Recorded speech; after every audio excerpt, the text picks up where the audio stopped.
Ladies, there we go. Microphone, got to use that thing. How we doing, everyone? Hopefully, you can all hear me okay. If you can't, let me know in the comments. That would be mucho appreciator, whatever that means. But yeah, let me know. Do you hear me okay? Um, Text messages already. Apologies. No need for headphones because I can't hear anything. And Rachel Alex Z says that you hear me fine, so that's good. Yeah. So anyway, how we doing, everybody? Thank you all for being here. Monday after UFC 270, lots of stuff to talk about, lots of stuff to break down, and I've got a bit of free time, so I thought I'd jump on here and just say hi. Let's have a look at some of your questions. Yo, Bisping, this is from Jazz Tech. If you had the choice, start your UFC career or get a job at 80K a year that only ever increased with inflation, or go to basically be a UFC fighter or take a job for 80,000 a year. I mean, it's an individual choice. Getting a job for 80,000 a year in the UK, that's a good job. But can you fight? Are you any good? Do you believe in yourself? You know, are you going to go far? Are you willing to gamble on yourself? Because essentially that's what it is. You're gambling on yourself. Not everybody wants to do that. It's very risky, you know. Take the guaranteed money or gamble, you know, which is essentially what you're doing, as I say. So who knows? I'm going to go through some of the more questions. Lucas, eat your cereal like a man with a spoon. Tell me about it. You know what I mean? It's a little bit weird. Z and Win and Juin. I think it's Win, right? That's how you say that. Cheers, buddy. Hey, buddy. Omar Fakarani. Tell my 210-pound friend Marcus and Dylan with minimum fight experience that Brandon Moreno would sleep them. Well, interesting question, proposition. So would Brandon Moreno beat the crap out of a 210-pound guy? The answer is yes. If that person is not trained, has no martial arts experience, and just is an average guy in the street, Brandon Moreno will absolutely eat you for breakfast. And that's just the facts. That's just the reality. You know, did you see him when he walked into the arena on Saturday night? He walked in, he had his suit on, he had his girlfriend on his hand, and he looked cool as fuck. I liked it. He did. I love Brandon Moreno, and he's just like one of the nicest guys. But clearly inside the octagon, the man is an absolute animal not to be trifled with. So to answer your question, tell that 210-pound man to get on his bike and run as fast as he bloody can, because Brandon Moreno would beat the absolute living dog shit out of him. Thank you very much, Rebecca. Coffee coming in hot. So this is not going to help me. You're going to see me complaining about my heartburn. I have a lot of heartburn troubles. I get some stuff from the doctor. It still doesn't help. It's a fucking miserable feeling. All right, okay, what have we got? SA, what's up? Yoga man. I knew Francis would win, but not that way. Well, you're absolutely right, Yoga man. I don't think many people did. I certainly didn't. Now, I picked Francis to win, not that I'm bragging, but I picked Francis to win, but not like that. I don't think anybody saw him going to a decision. I don't think any 5 rounds. And no one thought Francis was going to turn into a wrestler. Nobody thought that, but he did. And it see the evolution, see how much better he's got over the time. I mean, I said last time I saw him against Stipe a year ago, he looked better then. And now, of course, he probably thought he was fighting John Jones that whole time. So he's probably working hard in the gym, and that was clearly evident. Great takedowns. Who should he fight next? In fact, we're going to do a poll right now. It should pop up there from my man, Ant Evans. Francis Ngannou versus John Jones, Stipe Miocic, or Derek Lewis. That's what I think. I think those 3 are the front runners. John Jones would be the one that everyone wants to see. That would be my first choice if possible, but we all know what's going on there. There's sticky contracts going on. There is also Stipe Miocic. He has a legitimate right to that fight. He is 1-on-1 with the champ, so it only makes sense. But of course, there's Derek Lewis, the Black Beast. He has a win over Francis Ngannou as well. So there are 3 very good viable options. So we're going to do a poll. Let me know who you think we should, or he should, or the UFC should match him up with next. Okay, there it is. Jones, Lewis, or Stipe. Tell me what you think, guys. Okay, now, the big story that came out was that Francis was operating with a torn MCL. Nobody knew that. Nobody knew that going into the fight. Very, very well-kept secret. Not that well-kept. A few people knew. Anthony Smith, who I was working for with ESPN, he knew. He said, right as Ngannou was walking into the octagon, I said, who do you think wins? He said, well, I know a secret. I said, well, would you like to share the secret, please? And he says, yeah, I've heard he's got a torn MCL. I'm like, you little son of a bitch. You kept that one quiet, didn't you? But yeah, so there you go. It wasn't bullshit, because if you saw in the crowd afterwards when Francis said I did this with a torn MCL, there was a bit of a boo. There was a bit of a boo from them. And I think the general consensus is that when somebody makes an excuse or gives a reason, which is actually what he was doing, people don't appreciate it. You know, certainly if somebody loses and they say, well, you know, I had an injury coming into this one, that often gets booed. And Francis was just kind of excusing his performance. No need to excuse it, but people didn't like that one. Talk back to that in a minute. Let's have a look. Tom E, think my last super chat was missed, but I've been training with Davey Grant. Shout out David, Dangerous Dave. Got him in a Kimura and he tapped. We were training, but it still counts. Love from Newcastle. Tony, you're right, man. You tapped out Dangerous Davey Grant, UFC contender in the bantamweight division. Old friend of mine, great guy, one of the nicest, warmest people you'll ever meet. Well done, Tony. Z Win says, how did you manage to have such cardio with bad knees? Did you tape them up on runs or something? So this kind of goes into what I was going to talk about just a second ago. Francis had a torn MCL. Oh, God, again, stories about me, but this is how I can relate. When I was fought on the final of The Ultimate Fighter, 2006, Hard Rock Hotel, I tore my posterior cruciate ligament training with George St. Pierre, the little son of a bitch. Okay, and no, we were not intoxicated. It's kind of gone downhill. I forget how George talks. But yeah, no, we were training at the old UFC gym headquarters before they had the big fancy PI. They used to be on Sahara Avenue in Las Vegas. They had a little gym, Dana's private gym, that he would allow certain people, fighters, etc., to train at. Me and George were doing some wrestling and my knee hit the floor, and it's just a boxing ring. But there wasn't a ring. It was on concrete, like a mat, like a boxing ring on concrete, if that makes sense. Anyway, hurt my knee. Tore my posterior cruciate ligament, and I had to fight with that. And it wasn't easy, but that was the beginning of the end of my knees, because it was an accumulation. It was a downfall from there. Anyway, point of the story is I can resonate with Francis Ngannou a little bit. MCL, I'm not sure. ACL's a bad one. PCL, which is what I had, that's right at the back. I was able to still have a long career, but of course I ended up with knee replacements because of that, because I didn't get it operated on. But the doctor said at the time, he said, Mike's up to you. He said, you can have an operation. You're going to be out for about a year. And the operation isn't even guaranteed to work. He said, or you can just fight with it as it is. You can just continue to live your life. He said, you will feel pain. But I know a lot of American professional footballers that have the same injury that go on and have long careers. So, well, when the doctor told me that was an absolute no-brainer. And I opted out of surgery. Did have a long career. Did have a lot of pain throughout my career, though, and ultimately ended up having to get 2 fake knees. So whatever goes on with Francis Ngannou, you know, we might not see him fight for again. Of course, you know, he's kind of at an impasse with the UFC. I stay out of that stuff, obviously, as a UFC employee. But regarding the surgery, if he gets surgery, we're probably not going to see him for a while. So, but do come back, champ.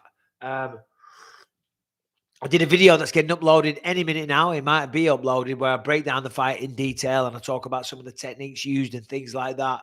So make sure you check out that one. If you haven't subscribed and ring the bell, then do that. And thank you all for tuning in and watching this. Grapes are the best cuz, says Bisping. As a fighter, why did you choose to be a volume striker rather than a power puncher striker? I don't think I necessarily chose that. I mean, I was knocking everybody out when I first started. Yeah, I was undefeated and stopped everybody in the first round or second round when I came to the UFC. When you start fighting the best people in the world, it gets a little bit harder to knock them out. They're a little bit better. But also, one of my boxing coaches back then, Mark Kinney, he was an amateur boxing coach, and the amateur style is very different from the professional style. The amateur style is basically point scoring. You know, so it's a lot of in and out movement, you know, and I think that did definitely have an influence on that, you know.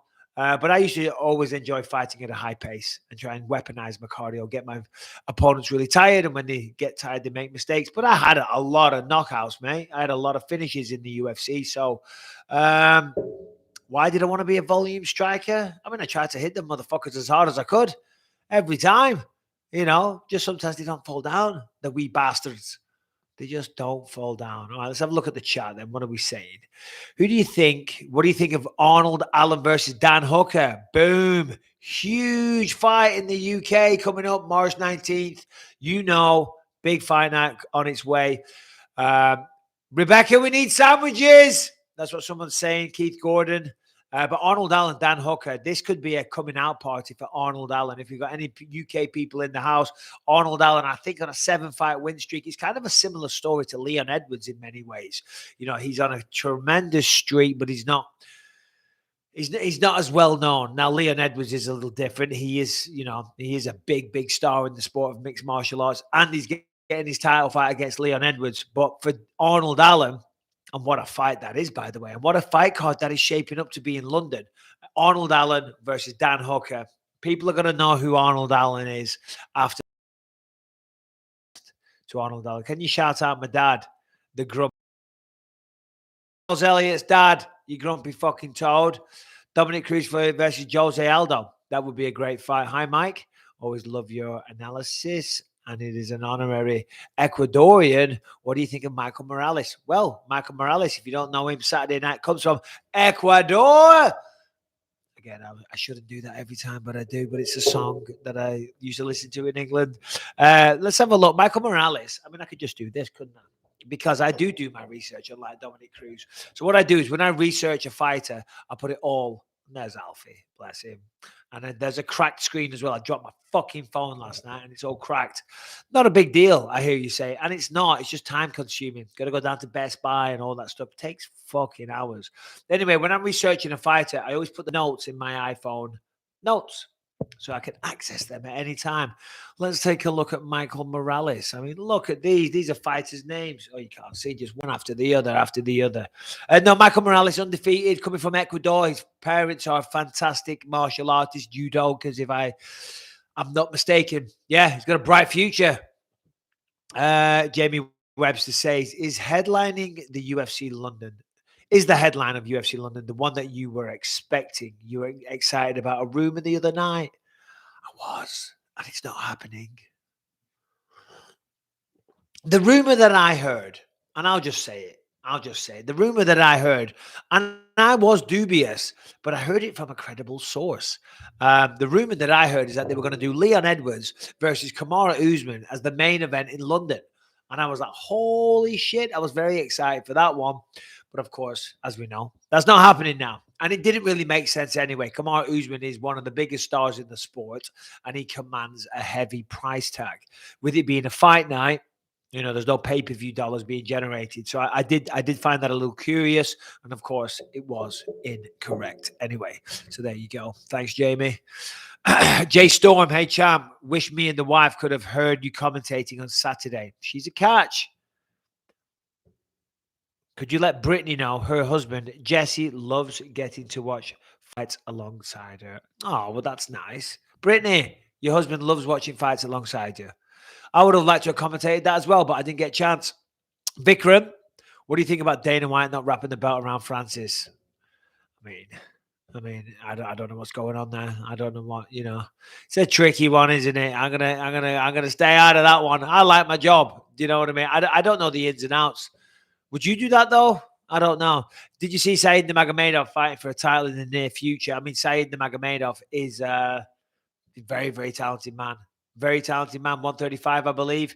He's definitely going to be in those conversations soon. Who's the best DJ? Me or Davey Grant? Listen, DJ Dave is very good. But we're talking about the Mikey B here, the one and the only. I got the decks upstairs, still trying to figure out how to do a goddamn live stream on YouTube. The bloody heartburn, man. The heartburn, it never goes away. Oh, went to see the doctor, gave me some Pepsid. If I take the Pepsid in the morning, it does help the heartburn. But if I wait and I forget, it's a preventative issue. It doesn't help once you have it. Anyway, sorry about that. No one wants to hear about my heartburn-ish. Hope to see you back there. Oh. Someone says, hope to meet you someday. Have you signed my hardback copy of Quitters Never Win? I mean, come on, look at that. Right on cue. Just happens to be one right there. You know, Quitters Never Win. The author, co-author, should I say, Mr. Anthony Evans, is heading up these polls. Do you want to see another book of me? Do we need Quitters Never Win Chapter 2? Put it up in a poll. Let's find out. Let's go to the book. Let's randomly open the book and see where we end up. Let's have a look. The event was constantly promoted with television and sports radio adverts. That's a boring part to open it up on, wasn't it? Fuck me. It's very stressful doing this book. Very stressful. I'm going to put it down because you want to make sure that everybody in your life is represented, that you give them a fair shout, that you say hi, that you give them the credit that they deserve. And I was extremely stressed out, and I was on a deadline, and I was in South Africa at the time working on a TV show. And at the same time, the deadline was approaching. I had to pick out all the pictures and everything to put in there. And it's hard. It's a lot of pressure because then you got people afterwards not very happy. And then when the book came out, right, and my wife knew how stressed out I was about this entire process. Okay, writing the book, it was not difficult, but making sure that everybody got their recognition for the help that I had over the years was hard. And as I say, picking the photographs, and then I realized I hadn't even picked a picture of my daughter. I'm like, shit, gotta make sure Ellie's in there. Get one of Lucas, get one of this. My mom, my dad, they're not together, so you can't have a picture of them together and all this type of stuff. It's hard, a lot of politics. And anyway, when the book came out, I was commentating in Sacramento, pardon me. And my wife wasn't happy. Of all the people, she knew how stressed out I was, and she wasn't happy because apparently I just referred to her as a blonde-haired, very, very good-looking woman, and then that was that, So, yeah, I got a bit of shit. Do I have any other DJ gigs lined up for the future? I do not. Would love to do a tour similar to Tales of the Octagon. Cheers, Adam. Yeah, well, I'm coming back for Tales of the Octagon later this year, round 2, going to be in UK, Europe, Australia.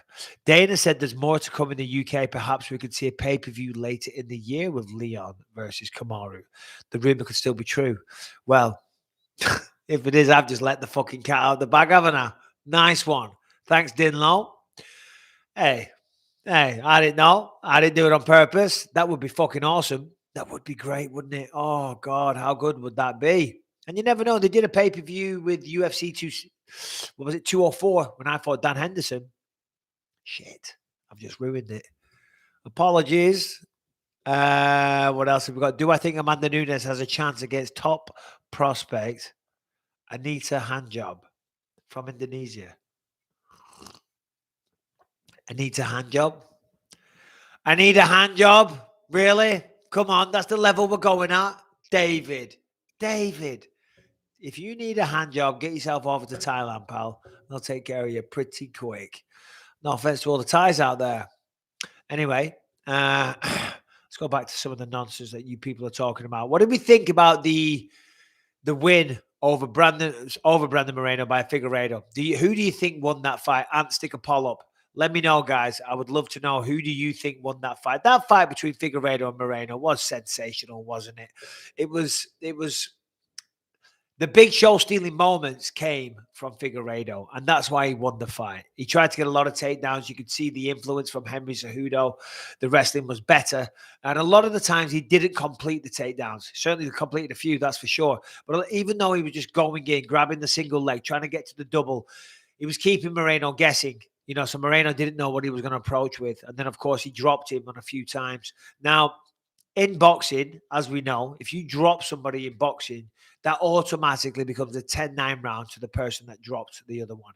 In mixed martial arts, it's not the same rule. However, judges should try and eradicate that out of their mind, but damage done.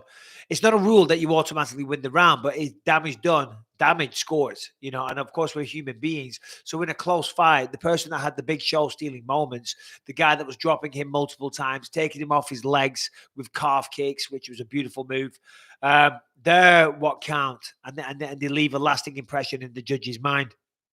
So I think it was those, well, of course it was those big moments that stole in the fight. But what do you think? Did you guys agree with the decision? And stick a poll up, please. Hey, champ, can you let my wife, Vimy, know that Moreno should have won and that I'll clean the garage once I've watched your live stream? Well, Mrs. Vimy, Vimy, he's going to clean the garage when this live stream is over. I've got to clean my garage as well. I give my wife one job. One job. We need a dumpster. We call it a skip in England. You know, in England, a skip, we're talking like 100 quid. It's a fucking piece of metal that they drop and we throw shit in it and then they take it away. $795. I'm being quoted here for a dumpster. $795. And you know what really pisses me off? And I'm ranting here and I'm sounding like a cheapo, but I don't care. They want to know my zip code first before they give me a quote. I know, all right, fair enough. Maybe it's further to drop the skip off, but I guarantee, because I live in a nicer neighborhood, is to figure out where I live. You know what I mean? And I guess my neighborhood might be more expensive than some others, or maybe not as expensive as Beverly Hills or Newport Beach. But I'm like, you motherfuckers, just tell me how much the skip costs or the dumpster. So yeah, Vimy, he's cleaning the garage, and I'm going to clean my garage. That's why I'm getting the dumpster. But my wife, I've told her for 3 weeks now, order a dumpster. I'm doing enough things. I'm going live. I'm drinking SpongeBob cups. I'm working on BT Sport, UFC, ESPN, other shit as well that you don't know about. Believe You Me podcast. If you haven't subscribed and rang that bell, do it. I'm like, babe, just call them up. Get a fucking dumpster, man. Still haven't got one. Anyway, Joe the Diamond. Hey, Mike, what do you think is next for Gane? Good question. What do I think is next for Cyril Gane? Yeah, that is a good question. I mean, because he's beaten a lot of the other heavyweights, hasn't he, in the UFC heavyweight division? Let's take a look and see who we've got. Here's the thing. Cyril Gane should be proud of himself. Look how far he got in such a short time. Sorry, UFC heavyweight rankings. Yeah, Cyril Gane should be incredibly proud of himself. And he went the distance with Ngannou, who is incredibly dangerous, as we know. He's not a fucking man you want to be trifling with, is he? But who should he fight next? He should stay positive. He should work on his takedown defense. Cyril needs to work on his takedown defense. Certainly, when you look at some of the other people in the heavyweight division, if he comes up against a good wrestler, he's going to have issues. And the blueprint's out there. Of course, easier to look at something. It's easier for us, isn't it? To sit on the couch and say, oh, this guy's dancing around the place. He's a French kickboxer. French don't wrestle. Take him down. Easier said than done. It is. But still, that is going to be the blueprint. That is, people are going to know that's the way to beat him. So obviously, we've got the champ. Ngannou, Cyril Gane's number 1, Stipe 2, Derek Lewis 3, Curtis Blades 4. Well, he doesn't want to fight Curtis Blades any fucking time soon. That's a fact. You know, he doesn't. He does not want to fight him. Jairzinho, he already beat Jairzinho. Chris Daukaus, boom, there you go. Chris Daukaus coming off a loss to Derek Lewis. I think, Chris Daukaus versus Cyril Gane. That's a good fight. Both coming off losses. You know, but it's a big opportunity for Chris Daukaus, though, because Cyril Gane's ranked number 1. Marcin Tybura, Tom Aspinall, Tom Taituavasa coming up soon as well. Yeah, there we go. Lots of fun stuff. Let's just have a look at this poll, by the way. 50% of you say that Moreno won. 37%. Oh, sorry, pardon me.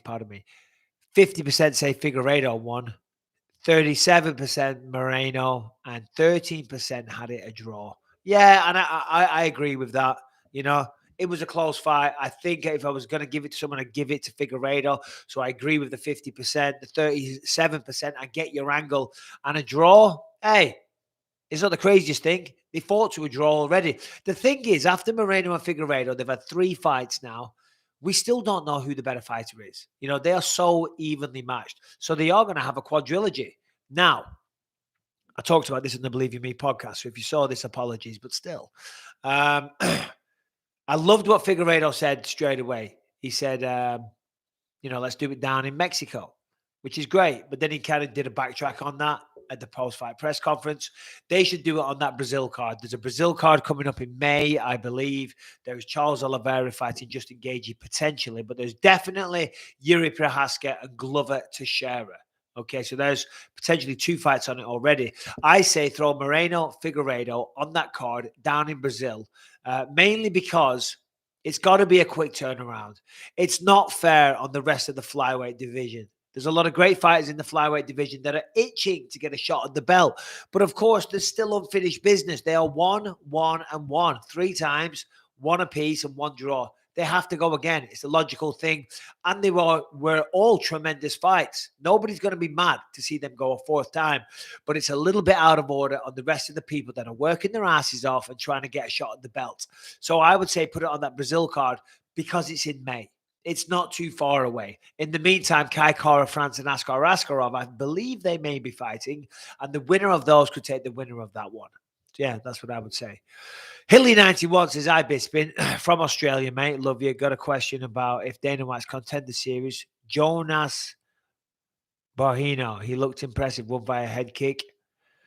Knockout. Didn't get a contract. Didn't see that one, but you must have been happy with Jack Della Maddalena Saturday night. You see that guy, everybody? He did fantastic. That's another Dana White alumni. There's a lot of people coming from the Contender Series these days. A lot of people, a lot of talent being discovered. Let's have a look. Hey, Bisping, can you tell us? Hold on. Brazil card will be here. Wonky nose. Saying I got a wonky nose. Well, you would have a fucking wonky nose. If you fought professionally your entire life and spent 15 years in the UFC, got knocked out a few times, you know, I work with pride. A lot of people talk shit about the cauliflower ears, even though, as cauliflower ears go, mine aren't even that bad, are they? I will say this, I'm not naming names, but there's some pretty fucked up cauliflower ears. But people want them. People wear them as a badge of honor. They do this. You can search online. You'll see people, they're getting 2 water bottles, putting the ear between it and smashing them down to try and make their ears cauliflowered. Number one, it fucking hurts. Hold on, let's have a look at the poll. See what we say. Do we want to see Figueiredo, Brandon Moreno 4 next? 63% coming in with a yes. No, not right away, 25%. And then 12% say, I'd watch these 2 fight every 2 weeks. Well, exactly. Come on. If you're a fight fan, you like that one. Yeah, I first got cauliflower ears on The Ultimate Fighter. When I was on The Ultimate Fighter, they wouldn't allow syringes, right? And because what you do is, right, when you're wrestling and you bang your ear over and over again, it fills up with fluid, right? So your ear fills up. And if you know this, I apologize. And then you get a little needle, you stick it into the ear and you pull out the water. And if you pull out the water, by the way, it will fill up again. So then the next day, you got to drain it once again. You keep doing that and it will go. So like this one's a little cauliflower because I did that. But on The Ultimate Fighter, the nurse that we had, the fucking busybody that we had, wouldn't give me a needle because he said it will introduce infection. And to be fair to that guy, I've actually been to other places, other doctors, and they said, oh no, it'll introduce infection. So, well, drain the ears, but I have had women, right, when I've been like, I don't even know who they are. And it's always women. It's never a guy. A guy has never once said to me, "Whoa, look at your fucking ears, bro." I've had my friends bust my balls. I get my balls busted over my ears. That's a weird sentence, isn't it? I get my balls busted over my ears on a daily basis. Busting my ears over my balls. Anyway. I've had women on multiple occasions that I don't know. I'm just standing in a lift or elevator, and they will literally just come out and go, "Oh my God, what has happened to your ears?" And I always say, well, I was in a fire when I was a kid, you see, and like this side of my face kind of got melted. But I survived, but it was a really bad fire. And they're like, oh my God, that's awful. Are you serious? I'm like, no, I'm not fucking serious. But you don't know that, do you cheeky bitch? Am I talking about your appearance? Because let me tell you, love, it's not too great. No, I don't say that. No, I don't say that. So I have a little thought. Insensitive. Then I went home and cried. True story. Any insight on the co-main event for UFC 272? Jorge Masvidal versus Colby Covington. Can't wait for that one, March 5th. Need something strong, but nothing announced yet. Weak card underneath. No. Diaz, Poirier.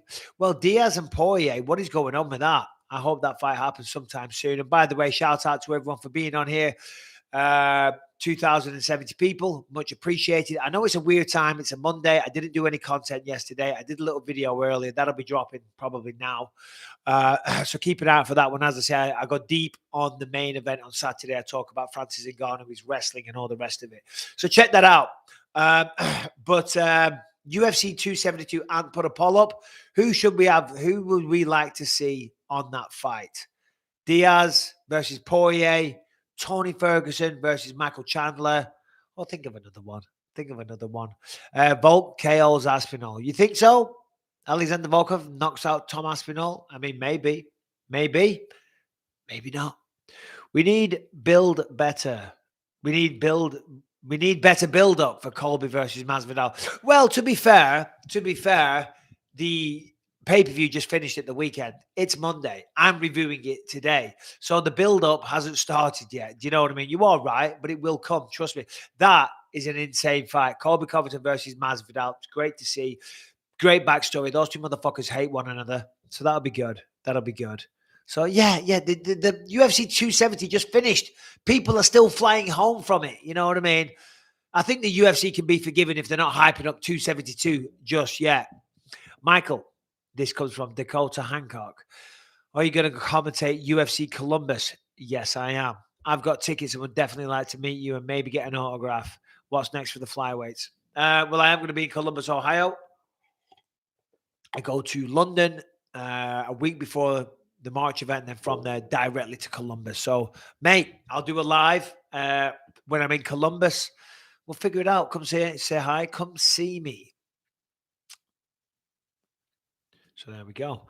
All right. Should John Jones and Ngannou move to Eagle FC? No, they shouldn't. Listen, the number one, the premier place for mixed martial arts is the UFC. There is other promotions out there, but they all pale in significance compared to the UFC. That's just the reality. You know, they got to figure out the contract situation, of course. You know, that's not for me to discuss. You know, that's between them, the UFC, and the managers. But going to Eagle FC, who the fuck's heard of Eagle FC? It could go on to be a powerhouse of mixed martial arts. It could go on to be the new UFC. Highly doubt that. But going to Eagle FC, that'd be really good for Khabib. Huge for Khabib. But who did he offer? I heard that Khabib made an offer to Jake Paul to fight on Eagle FC. I mean, that would be amazing for Khabib. He must have some fucking money if he's offering Jake Paul to fight. I mean, Jake Paul ain't going to get out of bed and fight for peanuts. He's going to want a few million.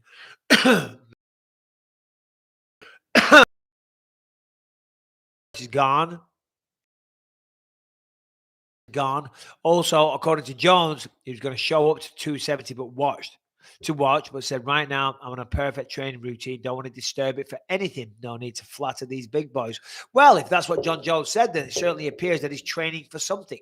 You know, and training for a fight is what I would assume so. So, versus Cyril Gane, that might not be a bad idea because right now, and I don't know if Cyril would want that, talk about that, right? Think about that, sorry. He's just lost to Francis Ngannou. He's lost his undefeated record, and now he's going to go up against potentially the greatest of all time. It's a tough run. Do you know what I mean? But Cyril Gane for John Jones might be a good idea. John Jones coming in, he should fight straight for the belt because he's got the resume, and it's pretty much what's being talked about. But dipping his toes in, trying himself out at heavyweight first before he goes up against the champ might not be a bad idea. Seeing how the body feels, having a little experiment. I'm sure he's doing that training. If he is 260 pounds, like he says, he knows how his body feels. Probably feels a lot more tired and a little bit more slow. Sean's e-bikes and stuff. Any good e-bikes out there? Should I buy an e-bike? You know what I mean? How does it feel knowing that Louis J. Gomez had his lips on my cup? Again, weird sentence. Very weird sentence. I just want to throw it out there that Louis J. Gomez has never had his lip on my cup. Okay? He may have drank out of my SpongeBob cup. But there you go. I don't like it. And again, it's not because it's SpongeBob and it's all cute. Oh, look at him. Look at that. He's a badass. He's a UFC fighter, but he's drinking out of a SpongeBob cup. No, I like the weight. I like the way it feels. It's just a perfect cup. I've got a few of these, by the way, but still don't fucking touch them. What was I talking about then? All right. We got a poll. What are the big fight we would like to see added to the pay-per-view? Diaz versus Dustin, Chandler versus Tony, Bisping versus the Bourbon Street Bitch. 49%. 49% of the poll saying me versus the Bourbon Street bitch.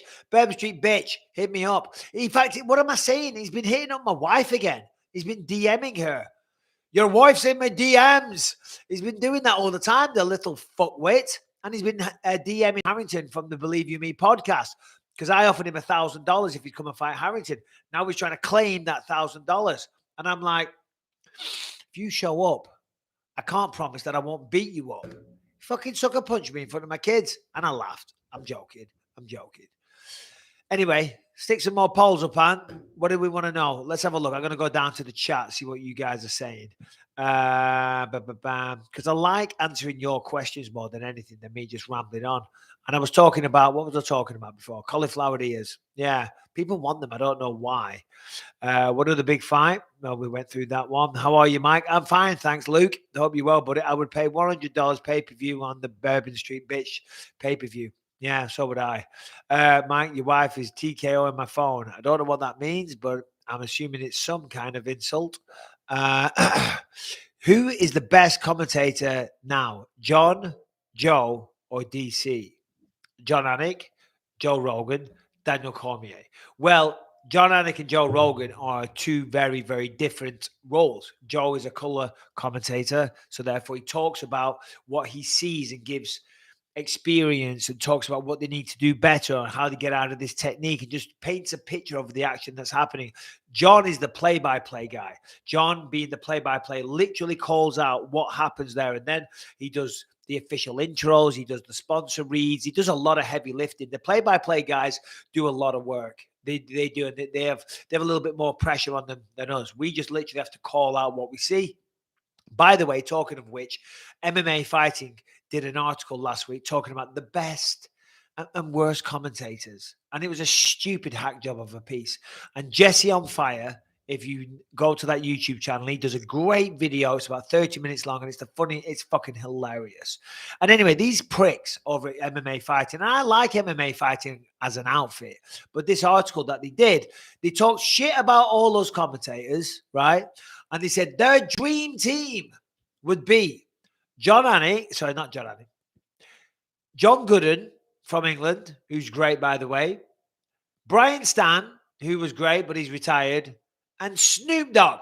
Fucking Snoop Dogg.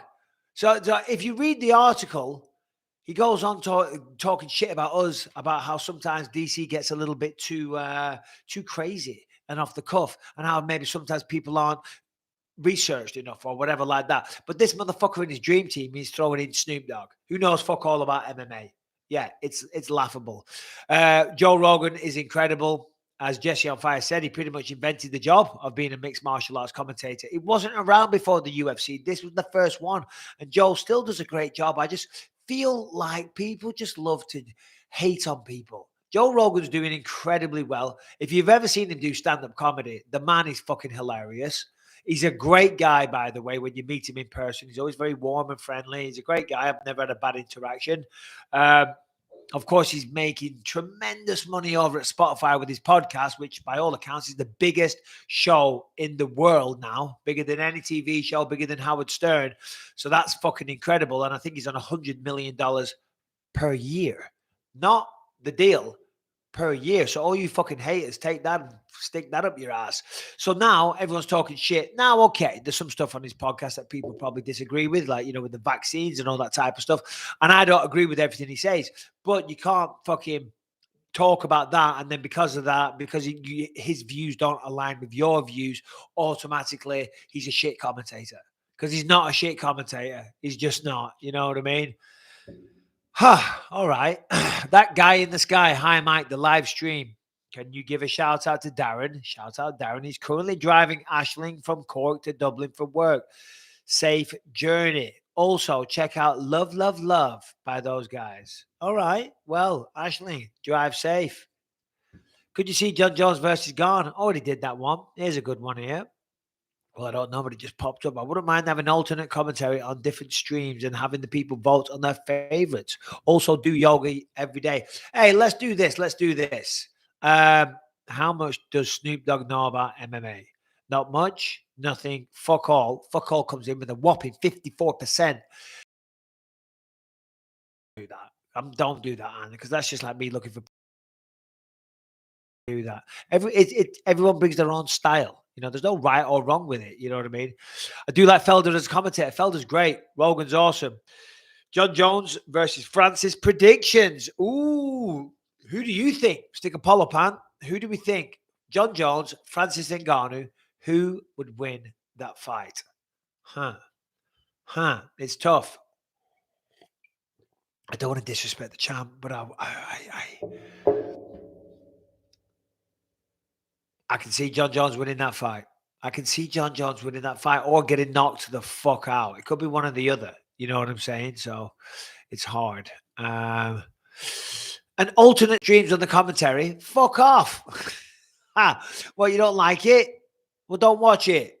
Hamzat versus Bisping, UFC 272. Let's go, champ. No chance. I've seen that guy. Hamzat's, he's quite the man.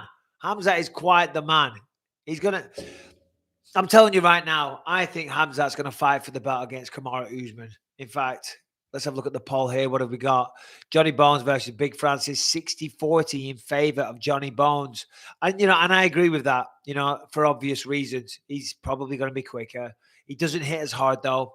He could get out wrestled. He could get controlled on the floor. It's a tough one, though. It's a tough fight, though, for John. It's a tough fight for anybody. Imagine standing opposite Francis Ngannou. Seriously, imagine that for a second. You're there, you're in your fucking shorts, and that's it. You haven't even got a pair of shoes on. You got 4-ounce gloves. Referee says, bring it on, come on. And you're fighting, and you got that gigantic, cuts down to 265 pounds, knockout power coming at you. That's a daunting prospect. I'm not surprised John Jones isn't rushing to take him on. Cyril Gane's almost as big, and we saw how that went down. So, anywho, why doesn't Bobby Lee talk about Benson Henderson? He was the first Korean champ. Lol. Love you, Bisping. You're the people's champ. Well, thank you very much. I don't know, Bobby Lee. Why don't you talk about Benson Henderson? He was the first Korean champ. He was Korean-American. Much love from Germany, mate. Thank you, Jake. Hey, Mike, finally got a form of social media. Discord. Do you have a Discord server? By the way, Jones is too fast for Francis and will take him down. Hey, by the way, talking of Discord, you got me thinking about NFTs. I, yesterday, bought, and this isn't an advert for the UFC. They don't fucking need me to advertise their products for them. They have enough people that subscribe to them, believe it or not. But I bought some of the UFC Strike NFTs. And I went on Twitter and I just bought my first NFT. And I did. I bought my first NFT. In fact, I bought 5 packs of them, spent $250. What you do is you get like a little, like you used to buy football cards back in the day. I used to collect them when I was a kid. And, you get a multi-pack and you don't know what you're going to get in there. But these are digital. So you got a picture on it and then it rotates and you got the actual knockout itself. It's pretty fucking cool. And I got Paddy Pimblett and his debut and he has the commentary and stuff. And the reason, but the point of me saying this is that when I put that on Twitter, the amount of comments that came out and said to me, Mike, what, you're a fool, you're an idiot, NFTs are a scam. A lot of people still don't understand. But still, with these ones, what it is, it's just like buying a baseball card, but it's a digital baseball card. And I got in on this and I bought a pack and I got Hamzat's. I got one of Hamzat's. I got Robbie Lawler versus Nick Diaz. I got Paddy Pimblett's finish. Now, what I'm saying, if they go on to become a champion, if Paddy Pimblett goes on to become a champion, in years from now, that NFT will be worth something. And I thought, fuck it, let's get in on this. Let's give it a try. Let's have a bit of fun. Let's spend, $50 on a pack of NFTs. And then I liked it when I got it. So I bought a few more packs because they are limited and they all sold out. I think there was like 100,000 packs went like that yesterday. So yeah, there you go. Anyway, hey mate, my son Mika, 9, recently grew his hair out and donated it and raised $600 for the charity. Can you shout him out? Huge fan. Can't wait to see you in Australia. Well, Mika, my friend, well done, you young man. That is absolutely fantastic. Good for you for helping out the people. That's what everyone needs to do. There's many people less fortunate than us around the world. If we all come together and try and help one another, the world will be a better place. So, Mika, you're a good man. Obviously, be Bison, you're doing a great job as a father. So, good job on that. Good shit. Oh, sorry, don't say that, Mika. Don't say that. That's what we call bad language, okay? Hey, Mike, love the live stream. Can you give a shout out to Darren? He's currently driving. I did this one. Okay, let's go down to the chat. Have you bought any? What do we feel about NFTs? Do a poll. I want to know. NFTs, the future, a scam, or undecided, or something like that. I don't know. What do we think about NFTs? Put it in the poll. Because they're cool, man. They are. All these Bored Apes, though, they go for millions of dollars. It's mental. Anyway, what do we think of Steve Reed, the security guard? Steve, the head of security for the UFC, is the man. Love that guy. He's just a cool guy. Now I'm a commentator, so he doesn't really deal with me anymore. But when I was fighting, when I was active, he would help me out a lot. He would often shadow me to, be my security and stuff like that. He's awesome. And he's actually helped us out of a few sticky scenarios. Like I remember when I did a world tour for when I became champ, I went back to England and, I'm celebrating. I've just become champion of the world. So we may have had a heavy night out. We did have a heavy night out. That's for damn sure. And Steve had to come up and get us up to go for our PR duties and whatnot. Steve's awesome, man. Anyway, that's the big bald guy that you might see knocking around. All right, question is, what percent do you take from a super chat? I actually don't know. Ask the producers. Hey, my big fan from Boston. If Tom Aspinall gets through Volkov, how do you think he'll fare against Cyril Gahn? I think Tom takes it. I think Tom's a champion one day. I do. I think Tom is the champ. By the way, NFTs sound like a con job. You guys think that at 63%? It's not. It's not on cryptocurrencies, by the way. Listen, I'm a fool. If you want to sit here and get cryptocurrency advice off me, I'm not the person, but I have dabbled in it and I do know a little bit about it and I'm learning more and more all the time. Cryptocurrencies are here to stay and they are a thing of the future. They are not a scam. Now, there's literally thousands of different kinds of cryptocurrencies, Bitcoin being the main one. Then you've got Ethereum and there's a bunch of others, but they're the main ones. But there's thousands of other ones and some of them might be shit. Some of them might be great. So the shit ones you can get in super early, and you can buy them for next to nothing. But one day they might become something. A lot of companies are tokenizing themselves. That's what they call it. When you buy the cryptocurrency, they call it a token.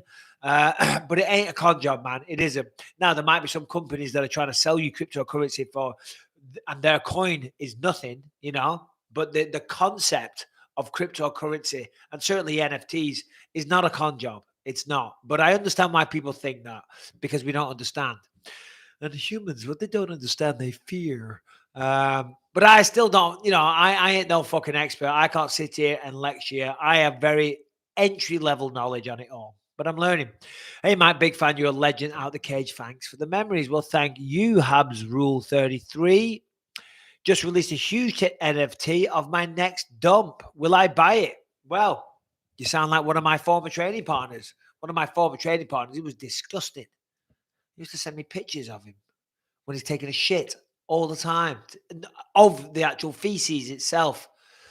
Yeah, I'm not interested in that one, Jake, believe it or not. We need more money putting people into fixing homelessness, world hunger, etc., and less NFTs. Hey, I'm with you. I'm with you, buddy. But it is a capitalist society that we live in. So people are going to try and make money. But you're right. I mean, there's a lot of people that could put money into helping the homelessness. I mean, it's crazy. The homeless situation out here in the States is out of control and all around the world, I'm sure.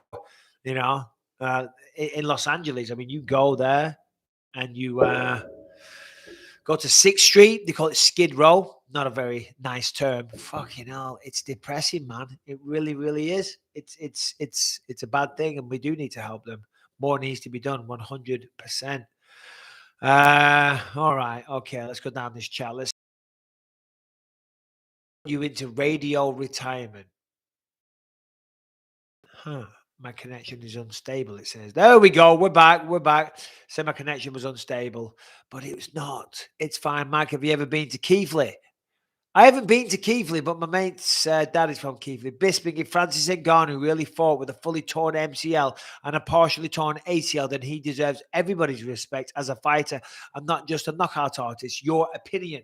Well, he deserves everybody's respect as a fighter and not just a knockout artist anyway. Cyril Gane is a very technical guy, and he went out there and he just beat him over 5 rounds, and he went the goddamn distance, being a gigantic man and a man that is known for having a limited gas tank and tends to fade throughout the rounds. He came back, he looked better, he was an improved version. He had a more well-rounded skill set. He was hitting sweeps, he was hitting takedowns, and he outboxed him on the feet. He deserves everybody's respect, and I believe he has everybody's respect. The only person that I don't believe that would respect him right now in terms of fighting ability would be somebody like a Tyson Fury. A Tyson Fury, apparently within Ngannou, they've been talking for 2 years on social media. I would love for Francis to get that payday. I would love to figure out a way that he can make a deal, much like Conor McGregor did with the UFC when he went and fought Mayweather. Francis goes over there because the reality is he's under contract. That's just the way it is. You know, hey, you sign a fucking contract. Anybody signs a contract in anything in this world, you're bound to it.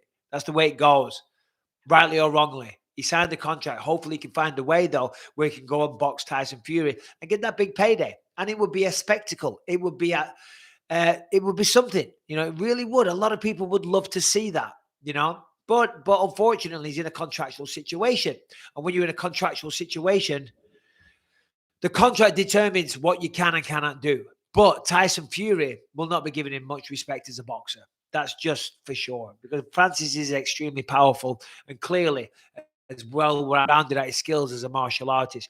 But in terms of being a straight up boxer, he has deficiencies. Against somebody like Tyson Fury, with the feints and everything that Tyson uses, he would be guessing all day long. He would be at a speed, a technical disadvantage, an experience disadvantage,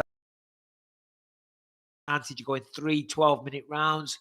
But it would still sell. It would still be something that I personally would like to see. And as I say, I hope for Francis, because I'll say it again. I think I said this on a video recently. Francis, my recollections, my interactions with him have been nothing short of fantastic. Francis is a really nice guy. The Francis that I know. Obviously, I don't know him properly. Okay? Let's just be honest. But when I interact with him, he's awesome. And I find him to be very softly spoken. I find him to be a gentleman. And I've had nothing but pleasant interaction. So I hope he gets what he wants. I hope he gets those big paydays. But unfortunately, he did sign a contract, you know, and that's just the way it is. And his managers were happy for him to sign that at the time. So, you know, favorite workout beverage. Mine is Up Dog. Is that a joke? Water when I'm working out is my favorite workout beverage. Yeah, water. I do occasionally have a little pre-workout, but they get you a little jittery. But if I can't be asked, definitely go in for the pre-workout all day long. Would you buy Tyson Fury versus Francis in a boxing event? Well, on the poll, it says 52% say yes, 33% say no. Huh, really? Would you really not? I don't know, man. I think you would. Are you not intrigued? Come on, you would be intrigued. Ivika says, hey, Mike, my son is the biggest fan of you. He's currently going through chemotherapy and will be absolutely shocked if he does see a follow pop up on his phone from you from Australia. Well, mate, I tell you what, I'm so sorry to hear that, number one. And what's your son's name? And if you on here put his Instagram, I'll give him a follow. For sure, 100%. And I'm so sorry. Wish him the best from me. If I knew his name, I'd say it by name. But, mate, keep fighting. You're in chemotherapy. You're going to do well. I know you're going to get through this. You got a lot of people that love you. It's a horrible, nasty disease, but so many people around the world, they beat it on a daily basis, and you will be no different, my friend. And I look forward to following you on Instagram, and all the best. Stay strong, buddy. Keep fighting. I'm in your corner. Are you watching the screen in front of you or the fight through the cage when you're commentating? Interesting question. Good one. When I'm commentating, most of the time I'm watching the screen, and it's annoying because I remember when I first started going to UFC fights, I wanted to watch them on the in the cage. I don't want to watch it on the screen. That's like watching it at home. I thought I want to see them live, but you can't see it as good. And sometimes, depending on where they are in the cage, excuse me, your vision is totally obscured. Maybe there's one of the pillars of the 8 octagon sides, so you can't see them. Maybe one guy's his back to you and the other guy's right in front of him, so you can't see the exchanges. But if you watch the screen, the camera angles, if it goes to a bad angle, they just switch to another angle, another camera. So you can always get a good angle on the screen. So most of the time, I'm watching the screen because you want to see everything. And anyway, if you do miss anything, the UFC production team are fantastic. They'll bring up replays. If there's an eye poke, they show it. If there's a groin strike, they show it. Even sometimes whilst we're watching the fight as it happens, they'll show us. We call it an ISO monitor. Isolated monitor, I would assume that stands for, just for us to see, and we'll see it. I'm like, oh, yeah, no, ladies and gentlemen, by the way, that definitely was an eye poke. Or maybe it wasn't an eye poke. It was just a knuckle going in the eye or whatever. Yeah, but interesting question. Good one there, mate. Penny. Yo, Mike, have you seen the YouTube channel The Weasel? He does really good fight breakdowns and would recommend him. He thinks Francis's odds of beating Jones have gone up since his win.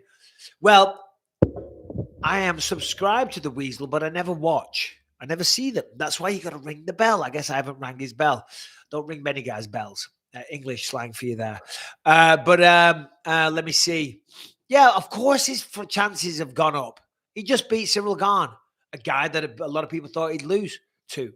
He was the underdog, you know what I mean? But he showed the world that he's still improving and getting better, and he's got more to him than just being a knockout artist. So with respect to the Weasel, Captain fucking obvious, or what? There's a hilarious picture of Matt Hughes and BJ Penn riding a motorcycle. Are you friends with any former opponents? Thanks count. There is I've seen that picture many times. It's funny. Friends with former opponents. Well, I'll some. Huh, who are those? I mean, Luke, friends, and we don't really have a relationship, and I don't ever text him either. So he's not. He's great. We have a good relationship, you know, but we don't. It's not like I call him up, hey, Chael, you seen fucking this? You know, what you doing a YouTube video on today, Chael? Give us your lowdown. Tell your subscribers to come after me. No, there's none of that. Who else? Jorge Rivera, never seen him. Tim Kennedy, that's a no. Alan Belcher, definitely not. Anderson Silva, we're on good terms. I commentated one of his fights. I have tremendous respect for Anderson Silva, but we're not friends. Chris Lieben, saw Chris Lieben in a restaurant in Vegas recently. Went up, said hi. The cat smasher, the crippler, whatever you want to call him. Solid guy, Chris Lieben. And fuck me, talking of solid. You want to see the guy now? I'm not saying he's on steroids, but he looks like he's on steroids. And what I mean by that, Chris has been following a dedicated regime. He's been lifting a lot of weights and following a correct diet. He was just jacked. Fucking hell, I saw him. I was like, holy shit. Do you think Tony Ferguson versus Michelle Pereira would be a good matchup? Yeah. Well, if Tony went up to 170, it would. And if Pereira went down to 155, it would. Because they're both mental in their own ways. So that would be a lot of fun. That would be exciting. What do you want to see me do a video on this week? Any interest in Ant? Put a poll up. What do you want to see? What are the options? I need to give you the options for the poll. That's impossible. So there we go. I can't do that. All right, I'm going to read out some of this stuff in the chat before I get going. Mike, you winning the championship was easily my top 5 greatest moments. Top 5? Top 5, buddy. Number 1, Jay Singh. Just kidding. Lieben is a unit now. Definitely on the roids. Hey, maybe. You never know. Hey, God bless him. Well, no, he is fighting. He's not retired. He's bare knuckling, isn't he? So it's a little bit naughty. If you're not fighting, then I don't give a fuck. If you're just living your life and your testosterone's dipping naturally as you get older, then you know, do whatever you want to do. If you're competing on something, well, then that makes it cheating. But if you're not fighting, then I couldn't care less. It's your body, your choice. Do whatever you want to do. Hey, Mike, do you have any thoughts on fighters making as low as 10 grand for a fight in the UFC? Seems crazy. Well, I think the minimum entry pay is 15. If I'm not mistaken. And that's not bad. It's 15 and 15. If I'm correct, and I might be wrong, I'm willing to say that, but I believe it's 15 and 15. Hold on. Which you're ever going to be a genius to figure out equals $30,000 if you win. Now, for a champion, for a big name with a huge brand, $30,000 is not a lot of money. But for the first time you're ever fighting in the UFC, and you're not known to the world, if you're coming off the regional scene, right, like all fighters are, unless they're a Brock Lesnar and they come from the WWE or something, you're fighting for a lot less than that. A lot less than that. And that is your entry level, to try and work your way up, right? Your first contract, let's say you sign for 4 fights. If you go out there and you blitz everybody, your next contract's going to be for a lot more money, The cream rises to the top. And I hate talking about this shit because I always sound like I'm on the UFC side. I'm a UFC employee. I am. But I genuinely believe for your first ever fight, unless you're coming over as a champion from another organization, or you have a huge brand like a CM Punk did or Brock Lesnar, and I'm sure there's better examples than that, then if you're just coming from the regional scene, and the reality is, if you're just coming from the regional scene, you have no brand. People don't know who you are. You have a small contingency in your hometown and your friends and family, right? That is not a following that the UFC can monetize. They will monetize you after they expose you to the world, and you will earn money. And the better you get at fighting and the more fights that you win, you will earn more money. And that's just how it goes with everything.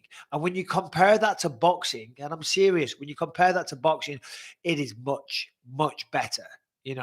And there is insurance and things like that. If you are injured in a training camp, you are covered. You have access to the PI.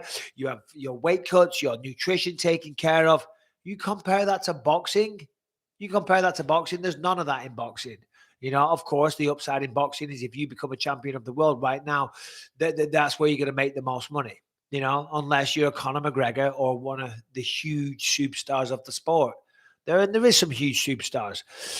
Hold on. Michael, got a little poll here. What videos you want to see? Mike's top 5 UFC GOATs, middleweight. That only came in at 15%. Mike interviewing fighters, 25%. Mike drinking story, 27%. And coming in top 5 dirtiest fighters ever. Well, you spoke. I listen. I hear. I will act. Top 5 dirtiest fighters ever. Who do you think are the top 5 dirtiest fighters? Who is your number 1 dirtiest fighter that ever fought in the world of mixed martial arts? Let me know. I need some inspiration because I'm going to have to go away now and do this. I'm going to have to create the video. I will be up to the wee hours of the night studying, watching tape, breaking this down. If you believe that, you're out of your mind. Mike, just got to say this. Can't shit talk the boss.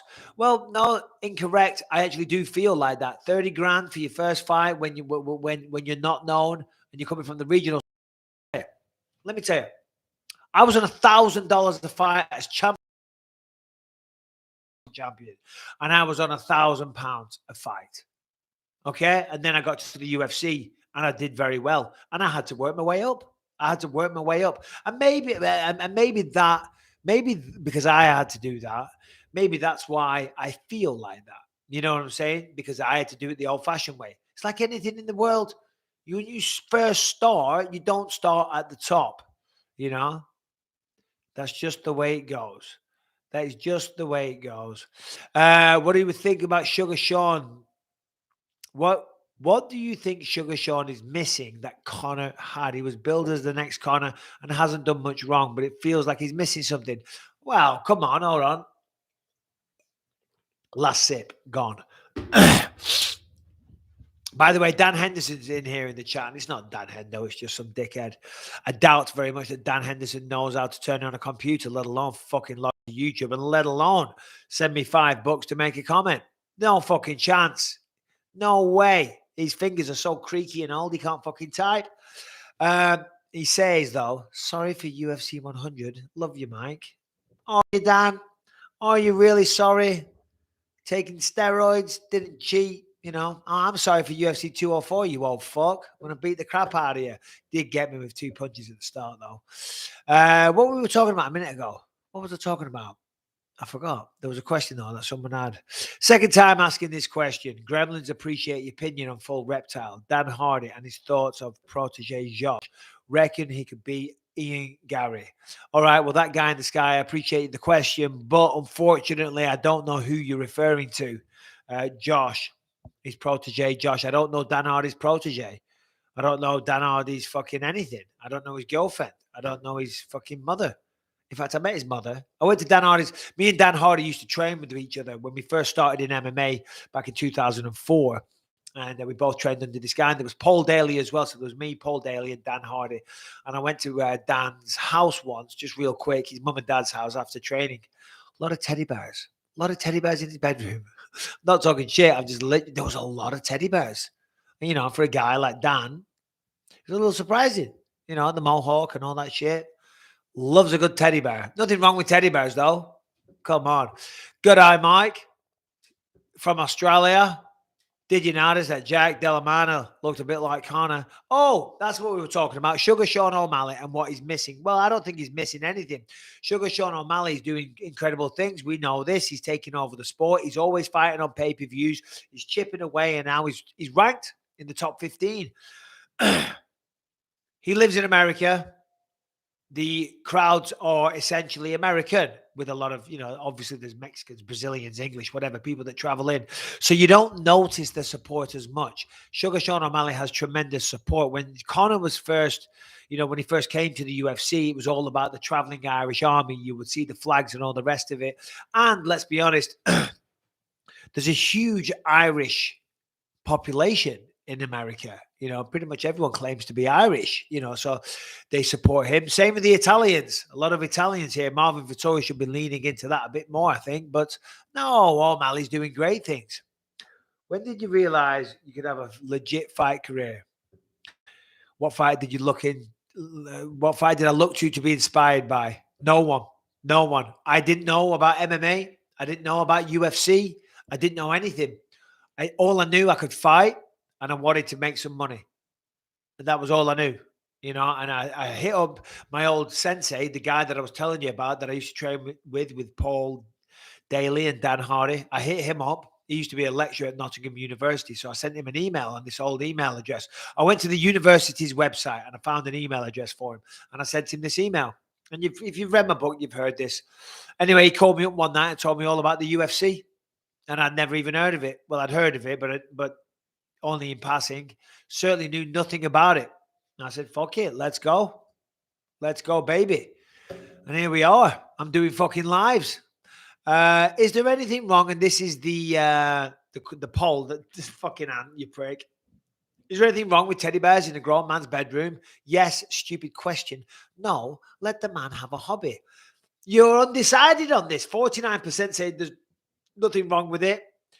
51%. Kind of like me versus Francis, 49-51. It's very close, very close. Nah, I said nothing wrong. Not talking shit about Dan Hardy. You know. You got to have Jesse on fire on more.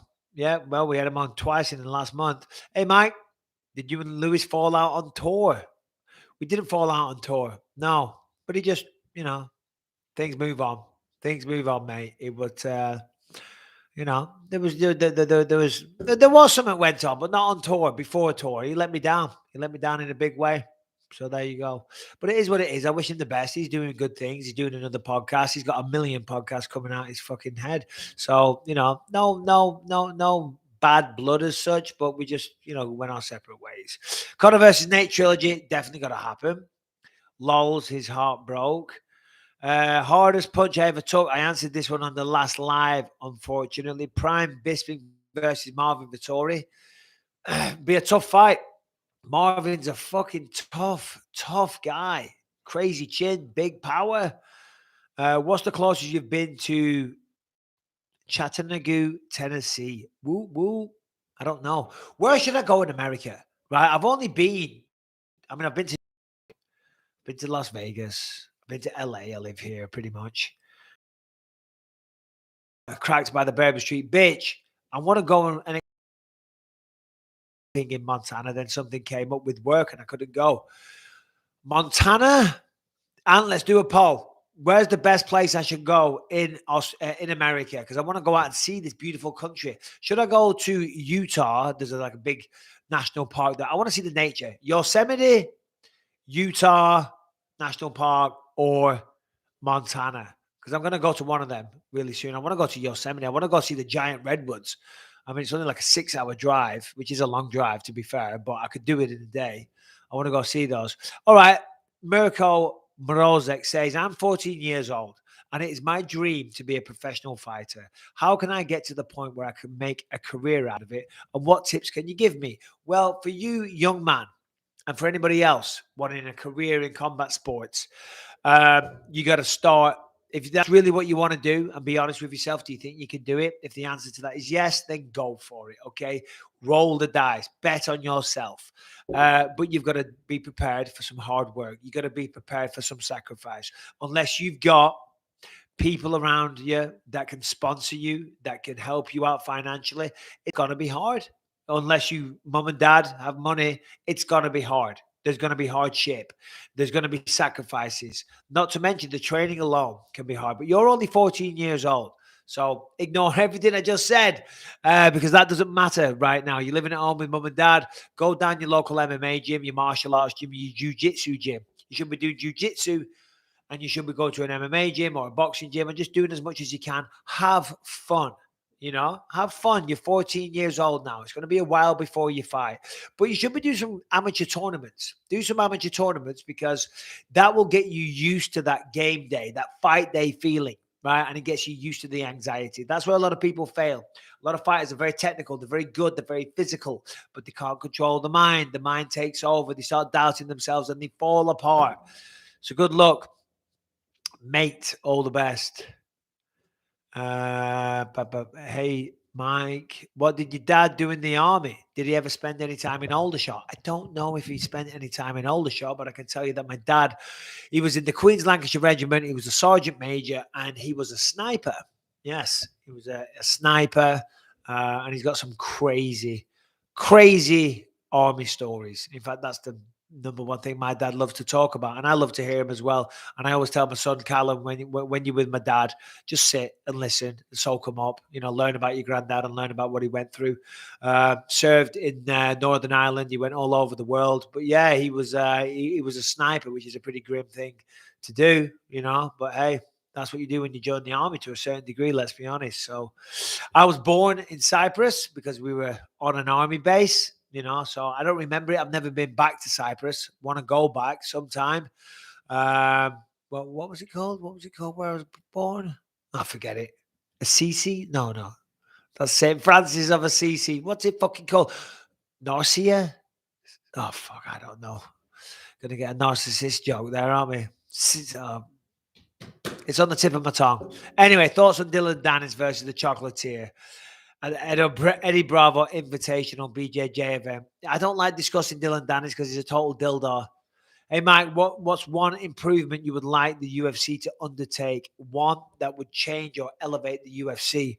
Far be it from me to sit here and try and say the ways the UFC could improve.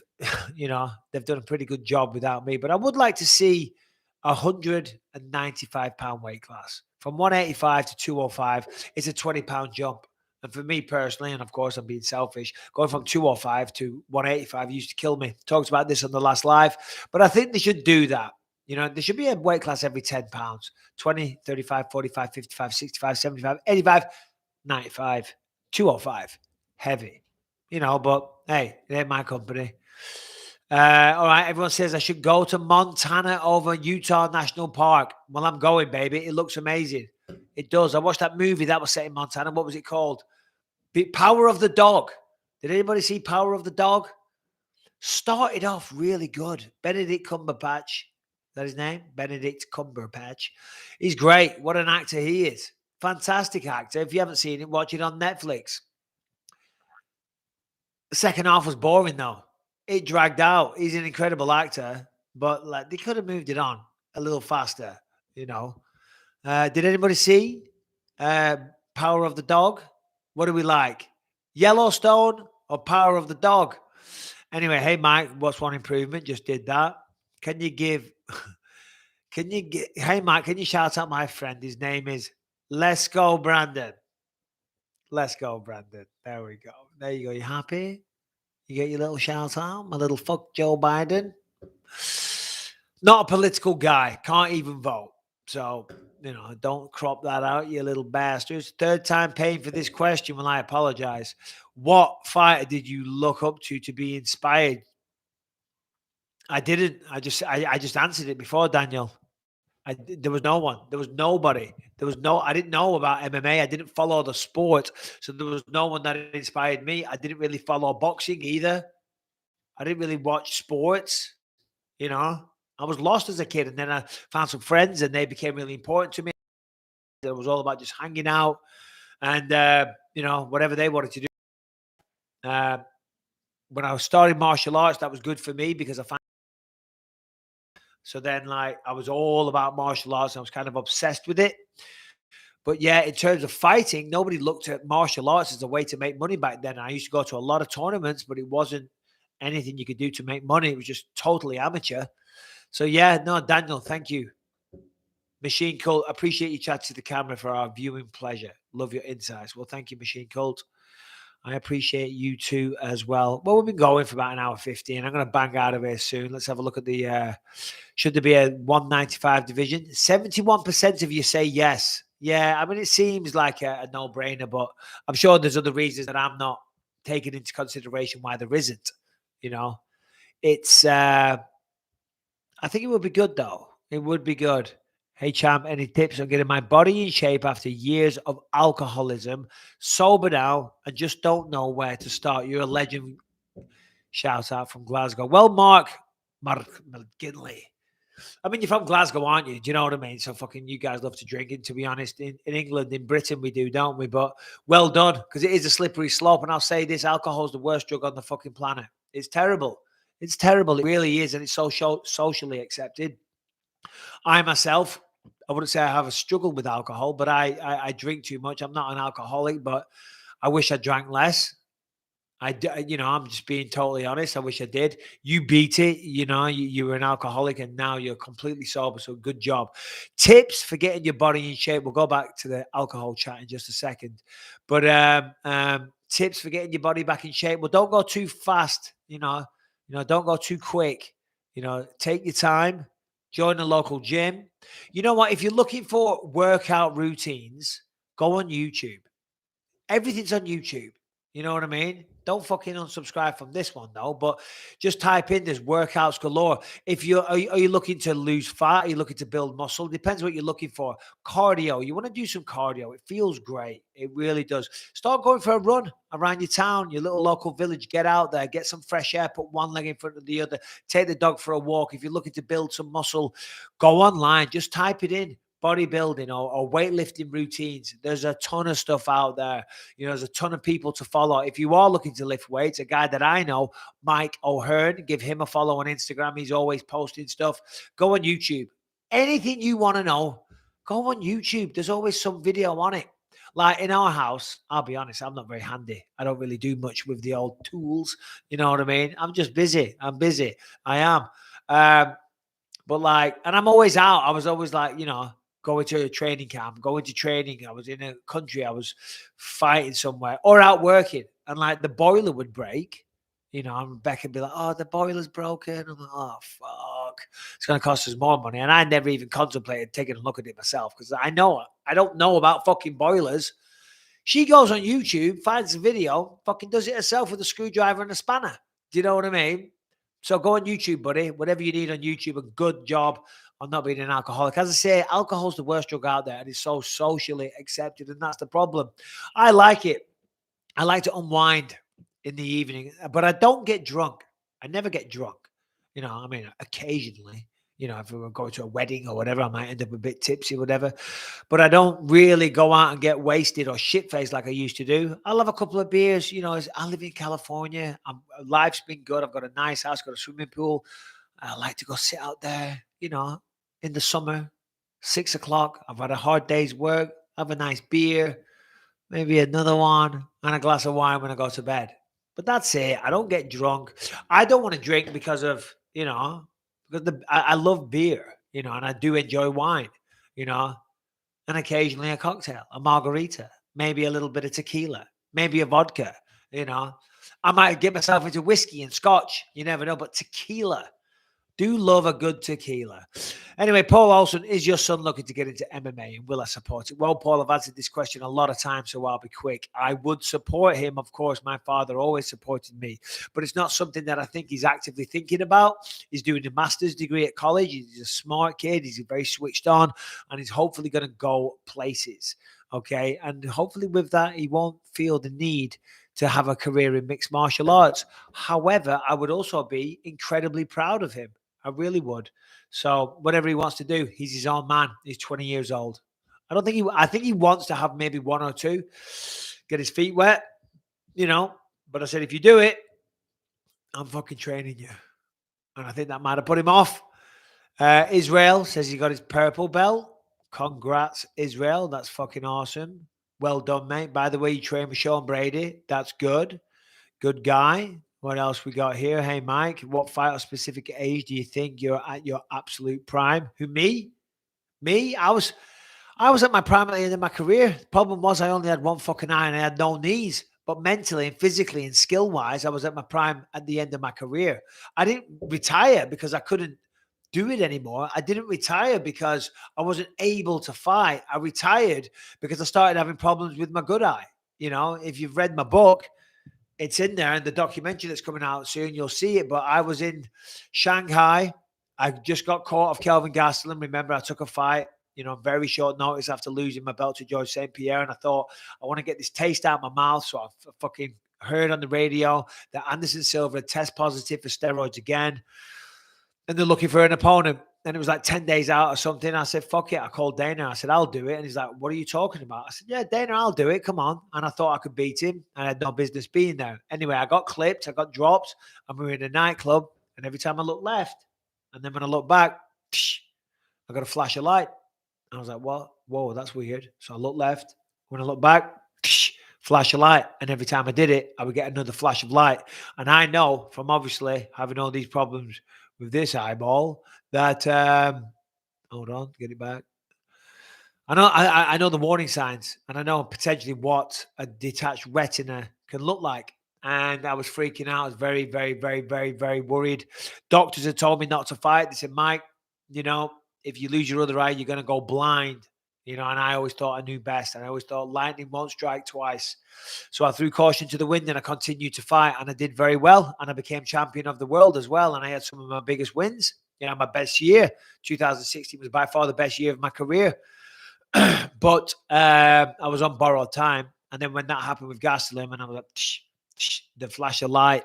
I had to retire, didn't I? Simple as that. Time to hang it up because I don't want to go blind, believe it or not. And I was terrified. I was in this nightclub and I kept looking to the left.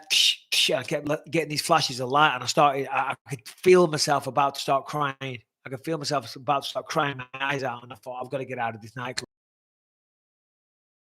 Because I think I'm going to go blind. And even if they... Hold on.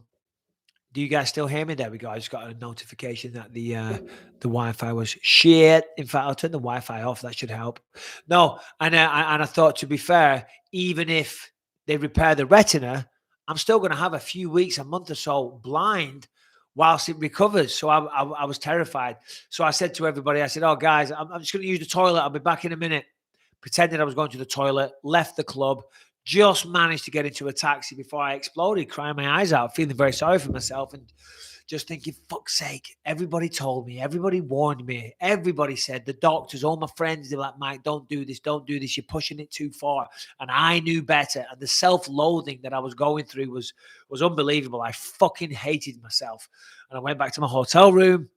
Unfortunately, a little bit later, Darren Morris, my Muay Thai coach and a very good friend of mine, and Jason Perillo, same friend and boxing coach, they knocked on my door. We came in and, they were pep talking me, making me feel better. We don't know, Mike, you'll probably be fine. See the doctor when you get back and all this. And we started drinking. And contrary to what I said a moment ago when I said I don't really get drunk, on that night, I ended up absolutely fucking shit-faced. And I don't know how I ended up at the airport, but I did. I got there and I passed out and I woke up. And I opened my eyes. I was like, whoa. Oh, I'm on a fucking plane. Oh. And I thought, I need some water. And there's the air hostess, and she's walking by. I'm like, and I look left, and she didn't see me. And when I look back, fucking flash a light again, and I'd forgotten all about it. Anyway, I was fucking terrified, but it turned out to be it was a vitreous detachment. So there was an issue, but it wasn't a retinal detachment. So I was all right. I was all right. How do you overcome self-hate? That's a fucking good question, mate. That is a good question. Hey, champ, what age do you think is a reasonable cutoff to start a career in MMA? What age do you think is a reasonable cutoff? Like the latest you can do it? That's down to you, mate. But if you're in your mid-20s, it all depends how old you are. You know, if you're in your mid-20s, do not be deterred. If you're one of the heavier weight classes, in your 30s even, you know, you can do it. Hey, conceive, believe, achieve, brother.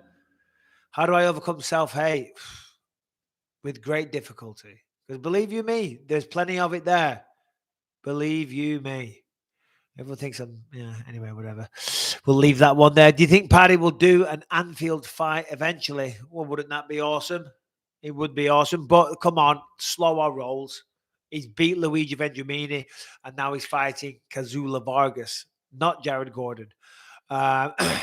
So it's another step up, but it's a far cry from fighting one of the best fighters in the world at Anfield Stadium. To fill out Anfield Stadium, Paddy would have to be fighting for the belt or something like that. So he's got a long road to go. And I'm excited for the journey. I'm not hating. I'm just being realistic.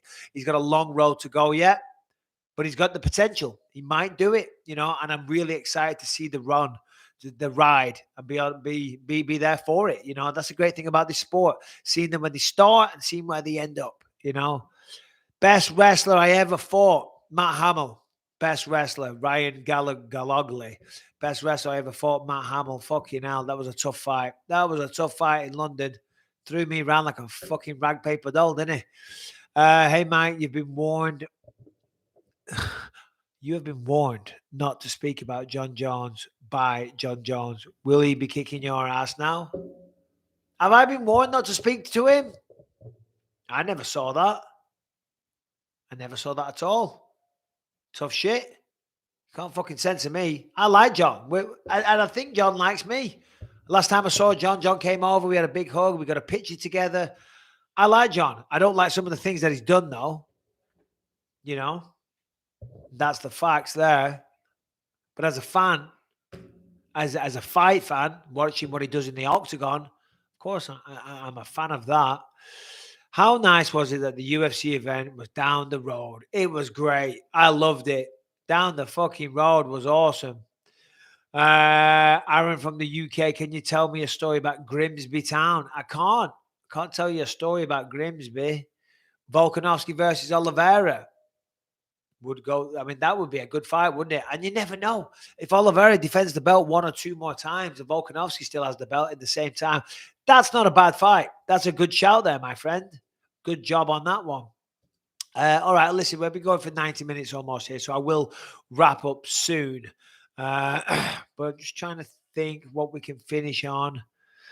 I just see what you guys say. See what you guys say. So you want to know who the dirtiest fighters of all time are? So I'll work on that video. I'll get that up soon. Chael said on his show that he heard rumors Conor McGregor dropped you in sparring in 2017. Well, that's not true. Chael never said that. And Conor dropping me. Come on. And by the way, in 2017, we weren't exactly on good terms.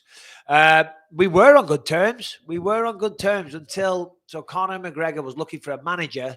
He hit me up and I introduced him to Audie from Paradigm Sports Management, who still is manager to this day. So we were on pretty decent terms and we hung out a few times. And then what was it now? I was doing a radio show on Sirius XM. And I did an audition. Sorry, let's go back one step. I did an audition for Triple X with Vin Diesel. Now, Conor McGregor had the part in the Vin Diesel movie in Triple X, but he pulled out because he got beat off Nate Diaz and he wanted to focus on the rematch. So I auditioned. I auditioned for the part and I won the part on the fact of the audition. Vin Diesel didn't even know who I was. He's not a massive fight fan. So I got the audition and then at the Nate Diaz 2 press conference that they did in the Ultimate Fighter gym, Conor was asked, hey, What do you think about Bisping getting that part in the Triple X? And then he came off Triple X and became champion of the world. Do you regret not taking that movie part? And Conor said, well, I handed that to Bisping on a silver platter and I didn't even get a thank you. In fact, he owes me a percentage. And as I said, that's not how we went down. I auditioned. So that kind of bothered me a little touch because Conor's, you know, he's got enough achievements. He's got the whole world at his feet. Back then, everybody kissing his fucking ass. And he's got to berate my accomplishments. So I'm like, all right.